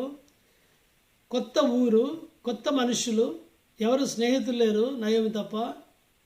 అందరూ ఆమె బయటకు వెళ్తే ఓ ఈవెన్ చేసుకుని మహలోని చనిపోయాడు అని కూడా అంటుంటారు కదా. She was very lonely. Now ఇప్పుడు బోయేజు భార్య అయింది. బోయేజు కుటుంబంలోనికి వచ్చింది, ఆమె ఫ్యామిలీలోకి వచ్చింది. కాబట్టి లోన్లీగా లేదు, ఇప్పుడు ఒంటరిగా లేదు. బోయేజు ప్రేమలోనికి, బోయేజు సహవాసంలోనికి ఆమె వచ్చింది. ఎఫెసీ 2వ అధ్యాయంలో 11, 12, 13 వచనాల్లో మనం చూస్తాము. మునుపు మనము పరదేశులము, పౌలు రాస్తాడు ఎఫెసీలకు. ఎఫెసీలు అన్ని జనులు అర్థమే దేవుని పూజించే వాటితో, శరీర విషయంలో అన్ని జనులు మీరు. 2:11 శరీరమందు చేతితో చేయబడిన సున్నతి గలవారు అనబడిన వారి చేత సున్నతి లేని వారు మీరు. ఆ కాలమంది ఇశ్రాయేలుతో మీరు సహపౌరులు కాదు, పరదేశులు, వాగ్దాన నిబంధన లేని పరజనులు, నిరీక్షణ లేనివారు, లోకమందు దేవుడు లేని వారే ఉండి. ఇవన్నీ రూతుకు సంబంధిస్తున్నాయి, మనకు కూడా సంబంధిస్తున్నాయి. జ్ఞాపకం చేసుకోండి. అయితే ఆయనను మునుపు దూరస్తులైన మీరు ఇప్పుడు క్రీస్తు యేసునందు క్రీస్తు రక్తం వల్ల సమీపస్తులై ఉన్నాము. Praise the Lord. దేవునితో సహవాసాన్ని మనం ఇప్పుడు కలిగి ఉన్నాము. మునుపు శత్రువులము, దూరస్తులము, కానీ ఇప్పుడు సమీపస్తులయ్యాము. ఇన్ క్రైస్ట్ జీసస్ మేడ్ నై బికాస్ ఆఫ్ హిస్ బ్లడ్. రక్త సంబంధికులయ్యాము ఇప్పుడు. చూసారా ఎంత ఆశ్చర్యమైన సంగతి. రెండవది, from labour to rest. Ruth 2వ అధ్యాయంలో కష్టపడి పనిచేస్తుంది. పొద్దున్నుంచి సాయంకాలం దాకా వంగి ఆ పరిగ వదిలిపెడితే దాన్ని ఏరుకోవాలి, మళ్ళీ సంచిలో వేసుకోవాలి, ఏరుకోవాలి, సంచిలో వేసుకోవాలి. చూడండి అట్లా కష్టపడుతుంది. చెమటగారి ఉంటుంది బహుశా కదా, ప్రయాసపడింది. ఇప్పుడు అవసరం లేదు. ఏ పొలంలో పరిగ వేరుకుందో చూడండి, దేవుని ఆశ్చర్యమైన కృప. ఆ పొలానికి ఆమె యజమానురాలైంది. మనం కూడా అలాగే ప్రయాసపడి పాప భారం మోసుకొనిచున్న సమస్త జనులారా నా ఎదుకు రండి, నేను మీకు విశ్రాంతినిచ్చేది యేసుప్రభు పిలుస్తున్నాడు. పాపాన్ని మోసుకొని కష్టపడుతున్నాం మనం, వదిలించుకోలేక ఈ భారాన్ని. యేసుప్రభు అన్నాడు, ఆ భారం నా మీద వేసి సులువు మీద తీసుకెళ్తాను, నేను తీసేస్తాను భారాన్ని. మన పాప భారం ఆయన మీద మోసుకున్నాడు. మనకు విశ్రాంతి, నెమ్మది, సమాధానం ఇచ్చాడు. మూడవది, ఎంప్టీనెస్ టు ఫుల్నెస్. వారు ఎంటీగా వచ్చారు. 20 మంది కదా, నేను రిక్తురాలే వచ్చాను నేను బెత్లెహేమ్కి అని అంటుంది ఆమె. నిజమే, ఎంటీగా వచ్చారు. ఖాళీ ఇల్లు, ఖాళీ ఇంట్లో ఏం తినడానికి లేదు, పొయ్యి వెలిగించడానికి లేదు, ఏం బియ్యం లేవు, పప్పులు లేవు, ఏం లేవు. ఎంటీగా వచ్చారు. హృదయంలో సంతోషం లేదు, సమాధానం లేదు, ఎంటీ దేవారు. ఇప్పుడు ఫుల్నెస్, ఇప్పుడు సమృద్ధి. బోయజ్ భార్య అయింది. ఈజ్ అ రిచ్ మ్యాన్ అని 2వ అధ్యాయం 1వ వచనంలో చదువుతాం కదా. ఆయన సంపన్నుడు, ఆయన ఆస్తిపరుడు, మిగులా ఆస్తిపరుడు. ఇప్పుడు ఆస్తంతా ఆయనదే, ఆమెదే. మంటి కటముల్లో మహిమైశ్వర్యాన్ని దేవుడు ఇప్పుడు మనకు ఇచ్చాడు. 2వ కొరింథీ 4:7 ఉన్నమాట. ఆయన సన్నిధిని నిత్య సుఖములు కలవు. ఎంత మంచి మాట. కీర్తనలు 16:11 in thy presence, Psalm 16:11 is fullness of joy and thy right hand there pleasures forevermore. నిత్య సుఖములు ఆయన సన్నిధిలో ఉన్నాయి, మనకు అవి ఇచ్చాడు. Emptiness to fullness. 4వది, వర్రీ టు పీస్. చింత నుంచి సమాధానానికి నడిపించాడు. ముందు చింతతో ఉన్నారు, ఆ రోజు గడిస్తే ఎక్కువ. పిడికిలతో ఏమని చెప్పాడు బోయేజు, లేకుంటే పిడికిలతో వేయరు వారు. కార్నర్స్ మాత్రం వదిలిపెట్టాలి. అది వారి దయ, పనివారి దయ అది. చూసారా, ఇప్పుడు అట్లాంటిది ఏం లేదు. వర్రీ ఉన్నదంటే ఈరోజు తింటామా లేదా, దొరుకుతాయా లేదా ధాన్యం అని చింత ప్రతిరోజు ఉండేది. కానీ ఇప్పుడు సమాధానంగా ఉన్నారు, శాంతి. యేసుప్రభు అన్నాడు శిష్యులతో 14వ అధ్యాయం యోహాను వార్త, మీ హృదయం కలవరపడనీకుడు, వెరవనీకుడు, దేని విశ్వాసం ఇస్తున్నారు, నా యందు విశ్వాసం ఉంచండి, సమాధానం ఇస్తాను. 14:27 నా శాంతిని మీకు ఇచ్చి వెళుచున్నాను, లోకం ఇచ్చినట్టుగా కాదు, నా శాంతి మీకు ఇస్తున్నాను. Worry to peace. ఇవన్నీ మన ఆశీర్వాదాలు కూడా సుమా. మనల్ని కూడా దేవుడు ఇలాగ చేశాడు. మనం ఒంటరిగా ఉంటమే తండ్రి అయిన దేవుని సహవాసంకి మనల్ని పిలిచాడు. ఆయన పాపంతో బాధపడ్డాము, ఇప్పుడు రెస్ట్ ఇచ్చాడు, విశ్రాంతి. ఎంటీ అంటే ఎంత ఈ లోకంలో అనుభవించినా మన హృదయంలో ఇంకా శూన్యత ఉంది. అయితే ఇప్పుడు దేవుడు తన సమృద్ధిని ఇచ్చాడు, వాక్యం ద్వారా, సహవాసం ద్వారా. ఎల్లప్పుడూ చింత తీసేశాడు, తన సమాధానం ఇచ్చాడు. డిస్గ్రేస్ టు గ్లోరీ, 5వది. అవమానం నుండి, నింద నుండి మహిమలోనికి. రూతు నింద మోసుకొని వచ్చింది. She was a widow. ఆ రోజుల్లో విడోస్కి అంత ప్రాముఖ్యత లేదు అసలు. ఎవరు కూడా అంత మెచ్చుకునేవారు కాదు, లేకుంటే సంతోషించేవారు కాదు వారిని చూస్తే కూడా. ఆ రోజుల్లో, ఈ రోజుల్లో కూడా కొన్ని చోట్ల అలాగ ఉన్నాయి. అలాంటి స్త్రీ ఇప్పుడు అవమానం నుండి మహిమలోనికి. We are changed to the same image from glory to glory అని 2 కొరింథీ 3వ అధ్యాయంలో 18వ వచనంలో పౌలు రాస్తాడు. మహిమ నుండి మహిమకు మార్చబడుతున్నాం మనం. పాపపు దుస్థితి నుంచి దేవుడు అవమానం నుండి తీసివేశాడు, అవమానం తీసివేశాడు. తాను మోసుకున్నాడు అవమానాన్ని. మనకు సంతోషము, సమాధానము ఆయన ఇచ్చాడు. గ్లోరీ, తన మహిమనిచ్చాడు. ఎంత గొప్ప సంగతి కదా. ఇవన్నీ మనకు అర్థం అవడానికి చాలా కష్టమైనవి, కానీ ఇస్తున్నాడు ఆయన. నమ్మాలి. ఫియర్ టు అష్యూరెన్స్, భయంతో ఉండేది. ఎప్పుడు ఏం జరుగుతుందో తనకు తెలియదు. ఇప్పుడు అష్యూరెన్స్, బాయ్స్ అష్యూరించాడు. నువ్వేం భయపడవద్దు, నా దగ్గరే ఉంటావు. పెళ్లి కుమార్తె ఇప్పుడు ఆమె. మనకు కూడా భయాలన్నీ తొలగించాడు, నిశ్చయిత ఇచ్చాడు. మన ప్రతి అవసరత తీరుస్తాడు ఆయన. యెహోవా నా కాపరి, దావీదన్నాడు, నాకు ఏ కొదవ ఉండదు, ఏ మేలు కొదవ లేదు. మనకు కూడా అలాగే. ఈ shepherd for us. 7thly, despair to hope. నిరాశ నుండి నిరీక్షణలోనికి. తన భవిష్యత్తు గురించిన బెంగ ఏమాత్రం లేదు. బోయజ్ అని చూసుకుంటాడు. మనకు కూడా అంతే. మనకు ఒక నిరీక్షణ ఉంది. ఈ లోకంలో ఉన్నప్పుడు మనతో ఉంటాడు, లోకం వదిలిపెట్టాక ఆయనతో మనం ఉంటాం. మనల్ని తీసుకెళ్ళడానికి ఆయన వస్తాడు. ఇది మన నిరీక్షణ. 1 తెస్సలోనికీయులకు రాసిన పత్రిక 4వ అధ్యాయం 16-17 వచనాల్లో, ఆర్భాటంతో, ప్రధాన దూత శబ్దంతో, దేవుని బూరతో ప్రభు దిగివచ్చును. క్రీస్తు నందుండి మృతులైన వారు మొదట లేతురు. ఆ మీదట మనము సజీవులుగా ఉండి మనము వారిని కలుసుకొని మధ్యాకాశంలో మేఘాల మీద ఆయన దగ్గరికి కొనిపోబడతాము. సదాకాలం ఆయనతో కూడా ఉంటాం. ఈ మాటల చేత మీరు ఒకరినొకరు ఆదరించుకోనండి.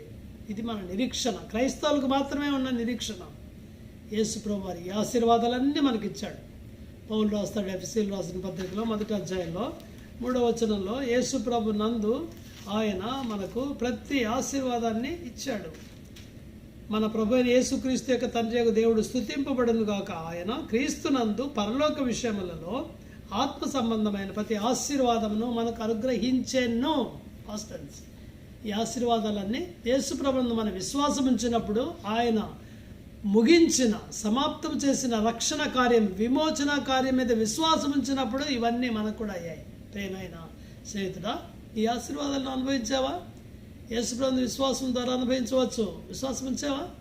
విశ్వాసం ఉంచితే నీ జీవితం ఇలాగ మారిందా? ఈ ఆశీర్వాదాలు ప్రతిరోజు అనుభవిస్తున్నావా? ఆ విషయాలు పరీక్షించుకుందాం. అంతేనా? రూతు దేవుని చేత, విమోచకుని చేత ఆశీర్వదించబడిన సంగతి మనం చూసాము. ఇప్పుడు ఇంకొక ఆశ్చర్యమైన సంగతి మనం చూడబోతున్నాం. అదేంటంటే, రూతు ఎలాగా ఇతరులకు ఆశీర్వాదకరంగా ఉందో అది చూడబోతున్నాం. రూతు 1వ అధ్యాయంలో, 2వ అధ్యాయంలో she was a burden to Naomi. నయోమికి ఆమె ఒక భారముగా ఉన్నింది, బర్డన్. 4వ అధ్యాయంలో ఆమె ఒక బ్లెస్సింగ్గా మారింది. She became a blessing to every one around her. విశ్వాస అయిన వారు కూడా అలాగే. యేసు ప్రభు చేత మనం ఆశీర్వదించబడతాము.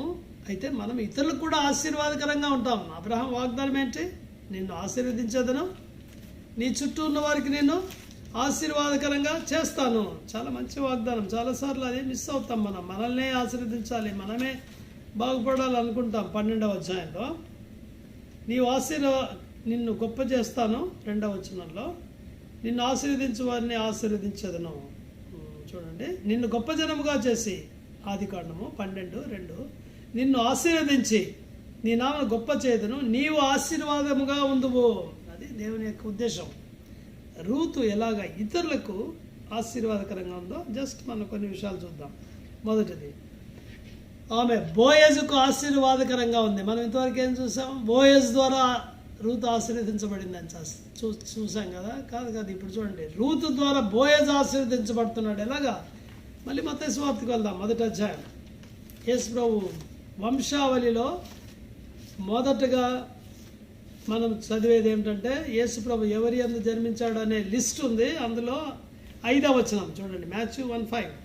నయస్సోను షల్మానును కనెను, షల్మాను రాహాబునందు బోయజును కనెను, బోయజు రూతునందు ఓబేదును కనెను, ఓబేద్ యెషయను కనెను, యెషయ రాజైన దావీదును కనెను. చూడండి, ఇప్పుడు బోయజు పేరు యేసు ప్రభు జన్మ వంశావళిలో రాయబడిన సంగతి చూస్తాం.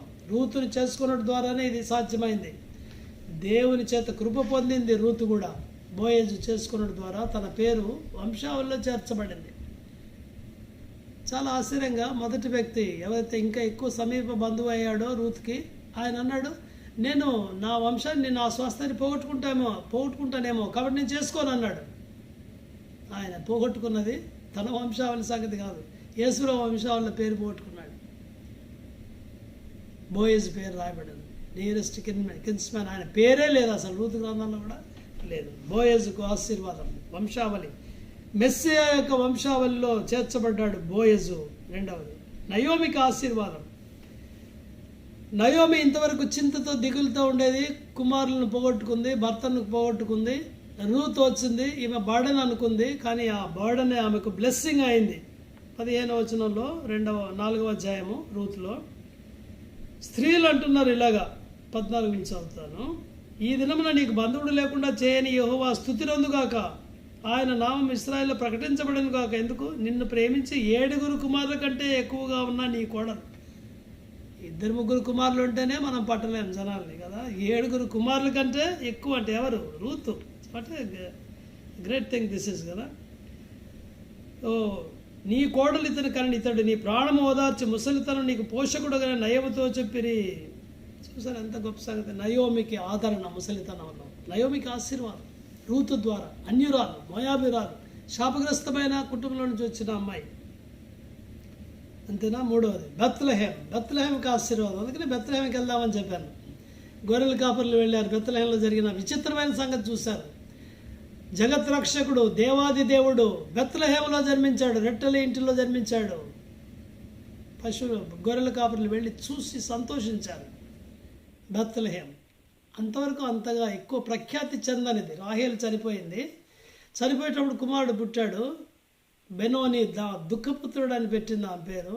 యాకోబును అట్లా కాదు, నా కుడి చేతి పుత్రుడు బెంజమిన్ అని పెట్టాడు. అదొక్కటే సందర్భం బెత్లెహేం. తర్వాత చదవం, ఇంకో బెత్లెహేం కూడా ఉంది, జబులోని స్వాస్థ్యంలోకి వస్తుంది. కానీ ఈ బెత్లెహేం యూదా బెత్లెహేం అని రాయబడుతుంది మాటి మాటికి. ఎందుకంటే యూదా గోత్రం నుంచి రక్షకుడు రాబోతున్నాడు, దాన్ని ప్రత్యేకంగా అట్లా ఉంచాడు దేవుడు, ప్రైవేట్గా ఉంచాడు. అలాగా మీకా ప్రవక్త వచ్చాడు, ఆయన చెప్పాడు, బెత్లెహేమా నువ్వు చిన్న గ్రామం అయినప్పటికీ ఇశ్రాయేలుని ఏలబోవాడు నీలో నుండి వచ్చును ప్రకటించాడు ఆయన. మీకా 5:2.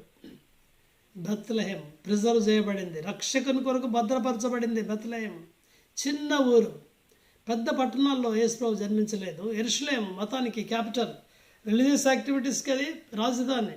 బలులు అక్కడే, మందిరం అక్కడే, యాజకులు లేవీలు అందరూ సేవ చేసేది అక్కడే, అందరూ అక్కడికే వచ్చేవారు పండుగలు చేయడానికి. అలాంటి ప్లేస్లో జన్మించలేదు యేసు ప్రభు వారు. రోమా పట్టణం, పౌరుడు అనిపించుకోవడమే గొప్ప సంగతి ఆ రోజుల్లో. సిటిజన్ ఆఫ్ రోమ్, నేను రోమియుడనని పౌలు చెప్తే చెరసాల అధికారులు గడగడ వణికారు. అక్కడ పుట్టలేదు. ఏథెన్స్ అది చాలా జ్ఞానానికి పుట్టిల్లు, అది గ్రీకు దేశస్తులు. ఏథెన్స్ అది జ్ఞానానికి హెడ్ క్వార్టర్స్, విజ్డమ్. ఏథెన్స్లోని వారందరూ ఏదైనా ఒక కొత్త విషయం చెప్పుటేందును వినిటేందు మాత్రమే కాలం గడుపువారని చదువుతాం కదా. అక్కడ పుట్టలేదు ఆయన. బెత్లెహేము కుగ్రామము, చిన్న గ్రామము, అక్కడ దేవుడు పుట్టాడు. చిన్న గ్రామమైన ఇశ్రాయేలుని ఏలబోవ రాజు నీలో నుండి వచ్చును. హేరోదు రాజు అడిగాడు శాస్త్రులను, యాజకులను పిలిచి, ఎక్కడ పుడతాడయ్యా ఈయన, యూదులకు రాజట ఎక్కడ పుడతాడు? ఇంకెక్కడ, బెత్లెహేంలోనే టక్కని చెప్పారు. అంత కంఠపాఠం వారికి. మన హృదయంలో కూడా మనం తగ్గించుకుంటే మన హృదయంలో జన్మిస్తాడు ఆయన. పరలోకములో ఉన్న దేవుడు ఆయన మహాగణుడు, మహోన్నతుడు, నిత్య నివాసి అయిన వాడు. యెషయా 57:15 అక్కడ ఉంటాడు ఆయన. కానీ తగ్గించుకున్న వారి విరిగి నలిగిన హృదయంలో ఆయన ఉంటాడు. అది రెండవ స్థలం. బెత్లెహేము ఫేమస్ అయింది. ఇప్పుడు ఎవరు పుట్టుడు ద్వారా? ఫస్ట్ వీరికి ఓబేదు పుట్టాడు. ఓబేదు నుంచి తర్వాత యెషయి నుంచి దావీదు వచ్చాడు. దావీదు నుంచి యేసుప్రభు వచ్చాడు. బెత్లెహేములో పుట్టాడు ఆయన.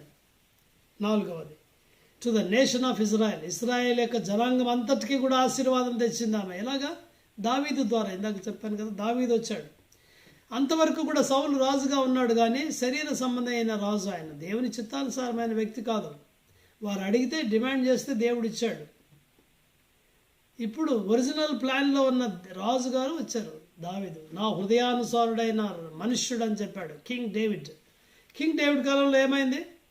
శత్రువులందరినీ ఆయన నిర్మూలం చేశాడు, శత్రు రాజ్యాలను జయించాడు, సమాధానం వచ్చింది. లేకుంటే యుద్ధ భయం నుంచి విడిపించాడు వారిని. ఒక స్థిరమైన రాజ్యం ఏర్పడింది, స్థిరమైన రాజ్యం, ఇంకా భయాలు లేని రాజ్యం, శత్రువు నుంచి తొందర లేని రాజ్యం ఏర్పరిచాడు. అంటే ఆర్గనైజేషనల్గా వాళ్ళు ఒక్కటయ్యారు, అన్ని గోత్రాల వారు. అంతేకాదు మత సంబంధంగా కూడా స్థిరంగా ఉన్నారు. Politically and also spiritually made a king David made Israel nation as a strong nation. కీర్తనలన్నీ కూడా కట్టి నేర్పించాడు వారికి కదా. మనకు తెలుసు దావీదు కీర్తనలు మనం ఇంకా పాడుకుంటాం. యెహోవా నా బలమా, యెహోవా నా కాపరి. ఇవన్నీ ఎవరు కట్టినవే? రాజైన దావీదు కట్టాడు.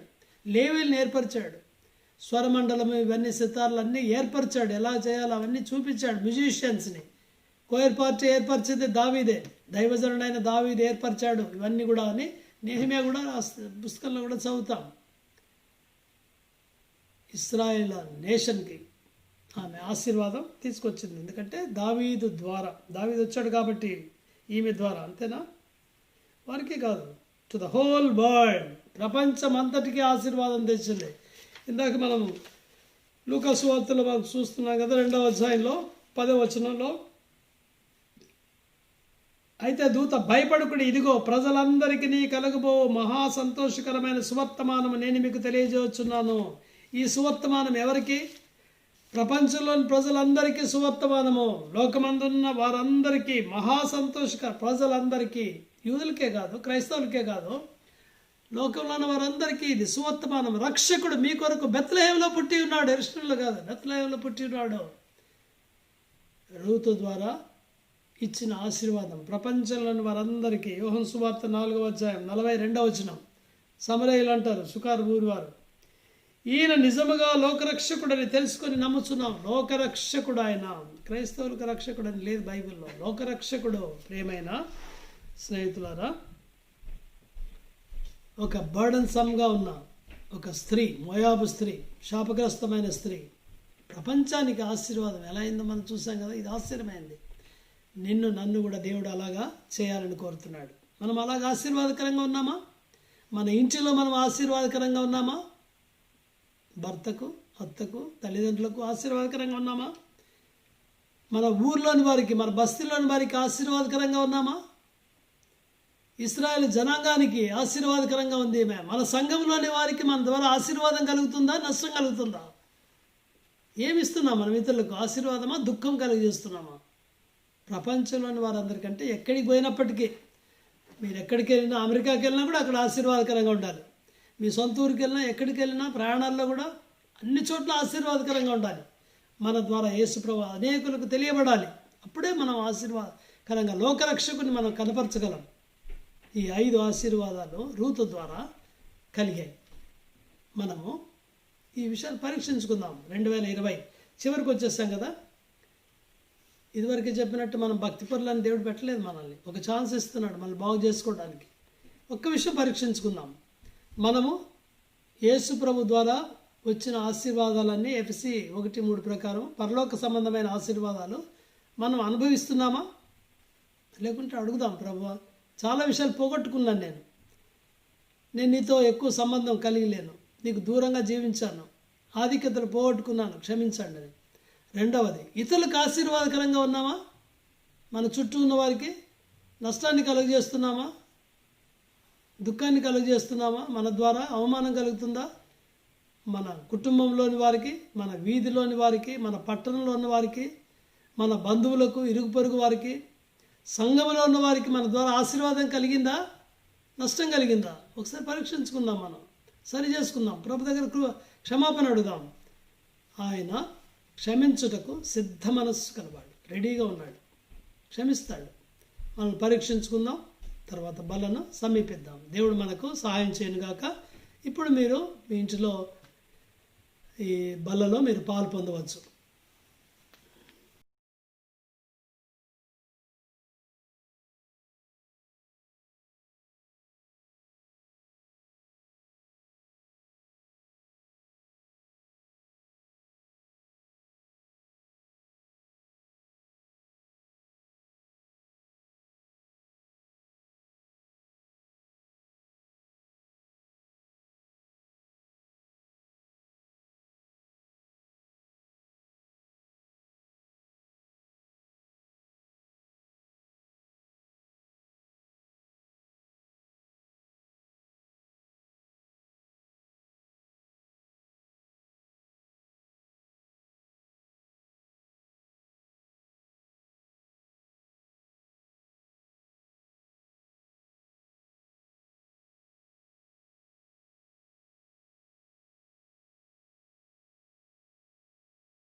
ప్రార్థన చేసుకుందాం. ప్రేమగల మా తండ్రి, మా నమ్మకమైన దేవ, మా ప్రభు, మా రక్షకుడైన యేసుక్రీస్తు నమ్మకమైన నామంలో మీ వాక్యముకే మీకు ఎంతో వందనాలు చెల్లిస్తున్నాం తండ్రి. జీవగల మా ప్రభు, మేము కూడా రూతు వలె మీకు దూరస్తులుగా ఉంటుంది, శాపగ్రస్తమైన జీవితం జీవించుతుంది తండ్రి. అయితే మీరు కనికరము గల దేవుడు తండ్రి. ప్రభు, మా శాపగ్రస్తమైన జీవితాన్ని తిరిగి ఆశీర్వాదకరంగా మీరు మార్చారు. కాబట్టి మీకు ఎంతో వందనాలు. మేము ఆశీర్వదించబడి ఇతరులకు కూడా మేము ఆశీర్వాదకరంగా ఉన్నట్లుగా మాకు సహాయం చేయమని ప్రార్థన చేస్తున్నాం. ఇంతవరకు మీ సన్నిధి మాతో ఉంచారు, మిగిలిన సమయం కూడా మాతో ఉండమని యేసు ప్రభు పేరిట వేడుచున్నాం తండ్రి. ఆమెన్. దయచేసి ప్రకటనలు గమనించండి. ఈ సాయంకాలం సండే స్కూల్ పరిచర్య యథావిధిగా ఉంటుంది. పిల్లలు మీరు చూడండి, తల్లిదండ్రులు కూడా దయచేసి మీరు చూడండి, ఇతరులకు ఫార్వర్డ్ చేయండి సండే స్కూల్ పరిచర్య. తర్వాత రేపు chain prayer, 24 hours chain prayer యథావిధిగా ఉంటుంది. సోమవారం సాయంకాలం 6 గంటల నుంచి మంగళవారం సాయంకాలం 6 గంటల వరకు 24 గంటల ప్రార్థనలో ఏకీభవించండి. మీ భాగాన్ని మీరు తీసుకోండి, మీ స్లాట్. తర్వాత 31వ తేదీ రాత్రి December 31st night watch night service జూమ్లో లైవ్లో పెట్టడానికి ప్రయత్నిస్తున్నాము. ప్రార్థన చేయండి. ఒకవేళ ఉంటే మీకు లింక్ పంపిస్తాం. 31st వాచ్ నైట్ సర్వీసు లైవ్లో జూమ్లో వస్తుంది. తర్వాత వచ్చే ఆదివారం ఉదయం తెల్లవారుజామున 6 గంటలకు సువార్త అందించబడుతుంది. మైక్ ద్వారా మందిరాల పైనుండి మీకు కూడా పంపబడుతుంది. మీరు ఇతరులకు రక్షణ లేని మీ స్నేహితులకు, బంధువులకు దయచేసి ఫార్వర్డ్ చేయండి. తర్వాత 10 గంటలకు దేవుని చిత్తమైతే ఆన్లైన్లో ఆరాధనకు కలుసుకుంటాం వచ్చే ఆదివారం. దయచేసి మా కోసం ప్రార్థించండి. ప్రభు మాకు సహాయపడినట్లు, ఆరోగ్యాలు ఇచ్చినట్లు. ఇక్కడ కూడా పరిచర్లు ఉన్నాయి, మా కోసం ప్రార్థించండి. ఇక్కడ లోకల్ చర్చ్లో కూడా వర్జీనియాలో పరిచర్య చేస్తున్నాము 25th. ఇంకొక చోట ఇక్కడి నుంచి జూమ్లో కూడా పరిచర్య చేస్తున్నాము కాన్సస్ సిటీలో. దానికోసం ప్రార్థించండి. అలాగే 31st కూడా వాచ్ నైట్ సర్వీస్ ఇక్కడ ఉంది, దాంట్లో కూడా ప్రభు సహాయపడేలాగా ప్రార్థించండి. మీ ప్రార్థనలకు చాలా వందనస్తులై ఉన్నాం. Praise the Lord. అందరికీ వందనాలు. God bless you. చివరి ప్రార్థన, ఆశీర్వాదం. ప్రేమగల మా తండ్రి, ఇంతవరకు మీ సన్నిధి మాకు దయచేసినందుకు వందనాలు. మానవ హద్దుబాటులో చేసిన పరిచర్ని మీరు ఆశీర్వదించండి, మా హృదయంలో భద్రపరచండి. ప్రకటించబడిన కూడికలకు కూడా మాకు సహాయం చేయండి. ఆన్లైన్ మినిస్ట్రీస్ కొరకై ఈ సాయంకాలం సండే స్కూల్ని ఆశీర్వదించండి. సోమవారం సాయంకాలం 6 గంటల నుంచి మంగళవారం 6 గంటల వరకు జరిగే చైన్ ప్రేయర్ కూడా ఆశీర్వదించమని ప్రార్థిస్తున్నాం. 31st వాచ్ నైట్ సర్వీస్ రాత్రి 10 గంటలకు నిశ్చితమైతే లైవ్లో మేము కలిగి ఉండడానికి మాకు అనుకూలపరచమని ప్రార్థన చేస్తున్నాం. వచ్చే ఆదివారము తెల్లవారుజామున 6 గంటలకు ఇవ్వబడే సువార్తను కూడా మీరు ఆశీర్వదించండి. అనేకులు విని రక్షించబట్టుకు సహాయపడండి. 10 గంటలకు తిరిగి మేము నిశ్చితమైతే ఆన్లైన్ పరిచర్లో కలుసుకోవడానికి మాకు సహాయం చేయమని ప్రార్థిస్తున్నాం. ఇంతవరకు మీరు చేసిన సహాయంకే మీకు ఎంతో వందనాలు. ఈ సంవత్సరం అంతా మీరు చూపించిన మీ కృపకై, కనికరంకై మా కుటుంబాల పట్ల మీకు ఎంతో వందనాలు చెల్లిస్తున్నాం తండ్రి. నూతన సంవత్సరంలో నూతన ఆశతో, నూతనమైన సమర్పణతో, నూతనమైన తీర్మానాలతో, వాగ్దానాలతో మేము ప్రవేశించుటకు మాకు సహాయం చేయండి. ఈ కరోనా వ్యాధి నుంచి ప్రపంచమంతటిని మీరు కాపాడి భద్రపరచండి. కొత్త వైరస్ వస్తుందన్నారు, అది దాని నుంచి కూడా దూరపరచండి ప్రభు. తీసుకోవాల్సిన జాగ్రత్తలు కూడా ప్రజలందరూ గవర్నమెంట్ వారు తీసుకోవడానికి కూడా సహాయపడండి. మీరు ఎప్పుడు వచ్చినా మేము సిద్ధంగా ఉండడానికి, మమ్మల్ని ఎప్పుడు పిలిచినా మేము సిద్ధంగా ఉండడానికి మాకు సహాయం చేయండి. మా ప్రభు మా రక్షకుడైన యేసుక్రీస్తు నమ్మకమైన బలమైన నామంలో ప్రార్థించి వేడుచున్నాం తండ్రి, ఆమెన్. మన తండ్రి అయిన దేవుని ప్రేమ, ప్రభువైన యేసుక్రీస్తు వారి యొక్క కృప, పరిశుద్ధాత్మని యొక్క అన్యోన్య సహవాసము మనందరికీ ఎల్లప్పుడూ తోడుగా ఉండును గాక. Amen. Amen. Praise the Lord. అందరికీ వందనాలు.